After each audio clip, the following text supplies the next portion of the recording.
Welcome to Kali twisted stories part 7। जय माँ काली जय माँ तारा, आप सबका भला हो। आज का एपिसोड हम स्टार्ट करते हैं। प्रयागराज के पास एक गांव है, गोहनिया, और वहाँ पर एक मंदिर है, नवग्रह नौ दुर्गा काली का मंदिर। ये एक छोटा मोटा आश्रम है जो 1 बीघे में फैला हुआ है, और इसको चलाने वाले थे सोनू भाई। सोनू भाई की भी कहानी निराली थी। मुट्ठीगंज के बनिया काली माँ से दिल लगा बैठे, और माँ से दिल लगा बैठे तो संसार से विरक्ति हो गई। एक एक कर कर अपने सारे कर्तव्य चुकता करने के बाद उन्होंने माँ से बस एक ही मनोकामना करी थी कि वे एक आश्रम खोलें जिसमें 10 बच्चों को वो रखें और उन्हें पढ़ा लिखा कर बड़ा करें।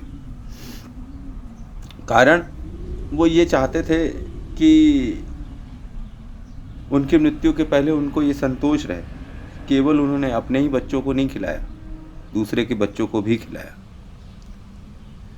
तो उम्र 45 और आश्रम उन्होंने खोल लिया, और आश्रम में 10 बच्चों के साथ रहने लगे।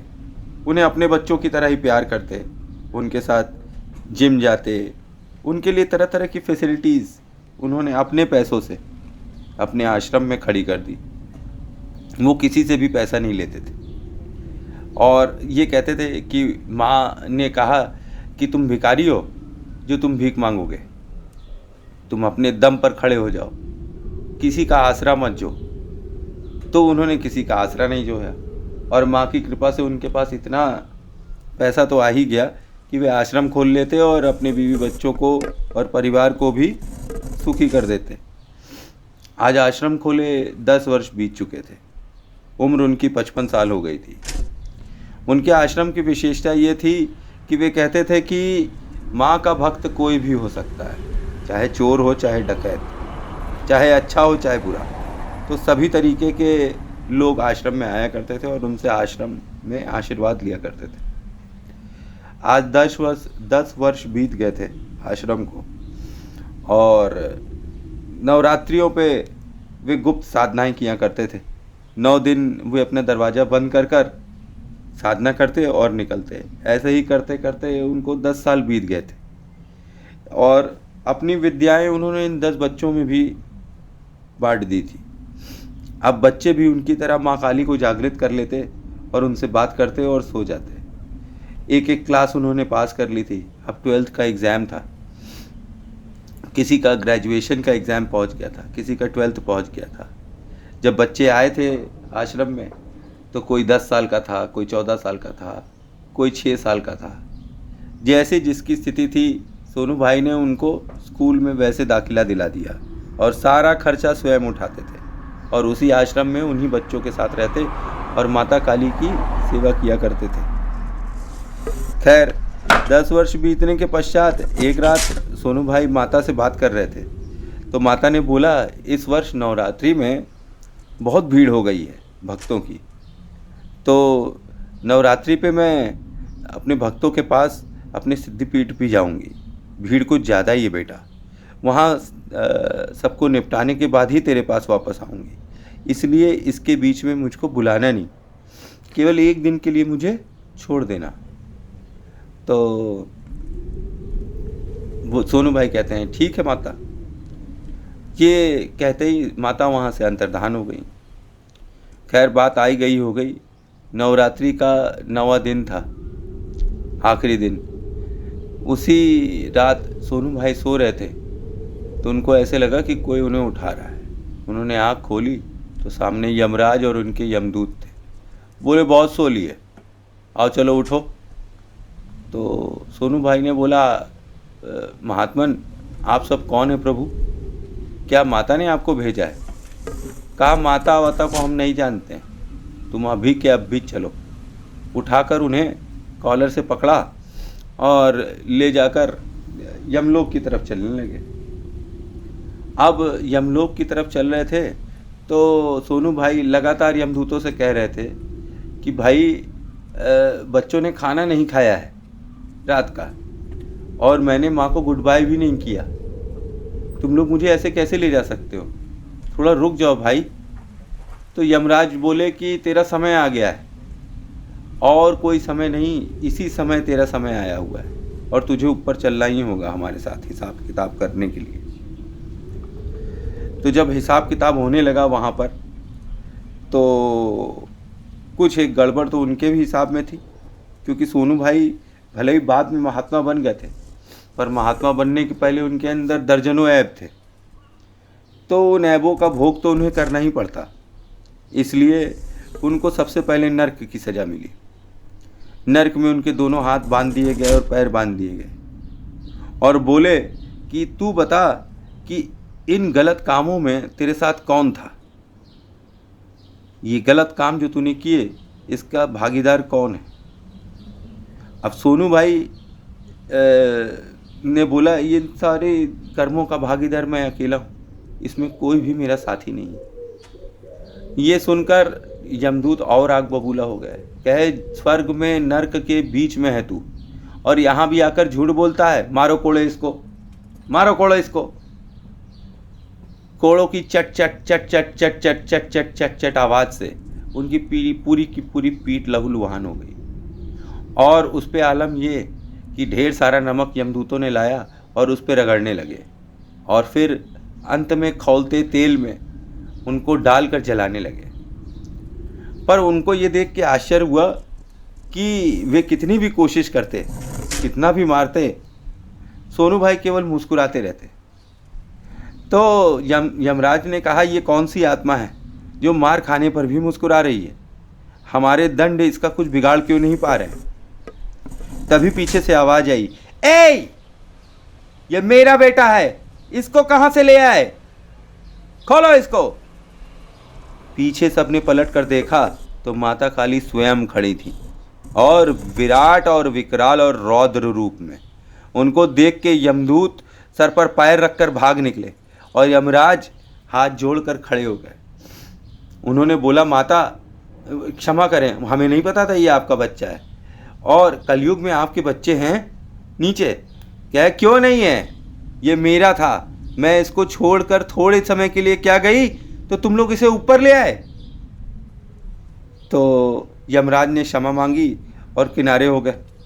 माता काली सोनू भाई के पास आई, उनके बंधन खोले और बोले, बेटा मुझे एक बार बुला तो लेता। सोनू भाई की आंखों में आंसू थे। बोले, माँ मैंने इन्हें कुछ नहीं बताया, कुछ नहीं बताया माँ, मैंने अपनी ज़बान नहीं खोली इनके सामने। मैंने इनसे कहा कि मेरे जीवन में जितने भी सत्कर्म थे वे सब माता के थे, उनकी वजह से थे, और मेरे जीवन में जितने भी दुष्कर्म थे, जितने भी बुरे कर्म थे, उनका भागीदार मैं स्वयं हूँ। मैं अपनी माँ को कैसे कष्ट में देख सकता या कैसे देख सकता था कि कोई माँ के ऊपर उंगली उठा दे, और वो भी मुझ जैसे नीच की वजह से। माँ तुम्हारा दिल बड़ा है, पर मैं इतना अच्छा नहीं हूँ जितना तुम सोचती हो। लेकिन तुम्हारे बारे में किसी को नहीं बताया माँ, तुम्हारे ऊपर कोई उंगली उठाए इससे अच्छा मैं 1000 साल तक और कोड़े खा लूँगा यहाँ पे। बस इतनी सी गुजारिश है माँ, नीचे बच्चे भूखे थे और मैं ऐसे ही चला आया हूँ। आज उन बच्चों को कौन खाना खिलाएगा माँ, बताओ ना। तो माता काली कहती है, तू चिंता मत कर, तू मेरे साथ चल। कहकर माता काली सोनू भाई को नीचे लेकर धरती पर आ गई। अब जैसे ही धरती पे आई तो मृत्युशैया के पास सोनू भाई खड़े हुए थे। तो अपनी मृत्युशैया के पास खड़े थे, उनका मृत शरीर पड़ा हुआ था। लोग फ़ोन कर रहे थे उनके बच्चों को, हाँ हाँ बेटा पापा की डेथ हो गई है, थोड़ा जल्दी आ सकते हो।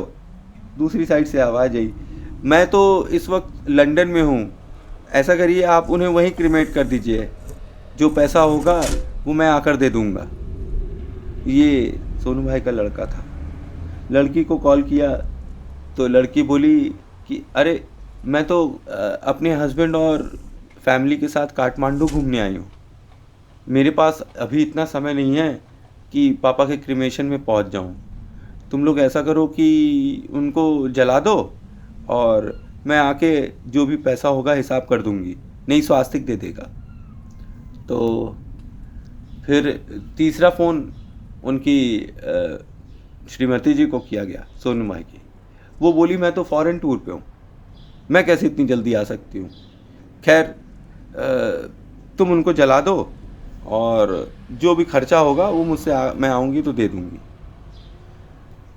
ऐसे जवाब सुनकर अब सब लोग सोच रहे थे कि क्या करें, समय बीतता ही जा रहा था। तो वही 10 बच्चे जिनको सोनू भाई ने पाल पोस कर बड़ा किया हुआ था, जो उनके नहीं थे, जो अनाथ थे, जो शायद दूसरों के थे, उनके माँ बाप नहीं थे, सोनू भाई उनके माँ बाप बनकर खड़े हो गए थे। उन्हीं 10 बच्चों ने उनकी अर्थी को कांधा देना स्टार्ट किया। तो सोनू भाई बोले, देखो माता, भूखे पेट भी बच्चे उठा के जा रहे हैं मुझे।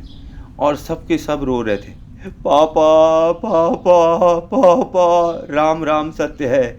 निकलने की जगह सबके मुंह से पापा पापा पापा पापा, मेरे पापा पापा, मेरे पापा, ऐसे निकल रहा था।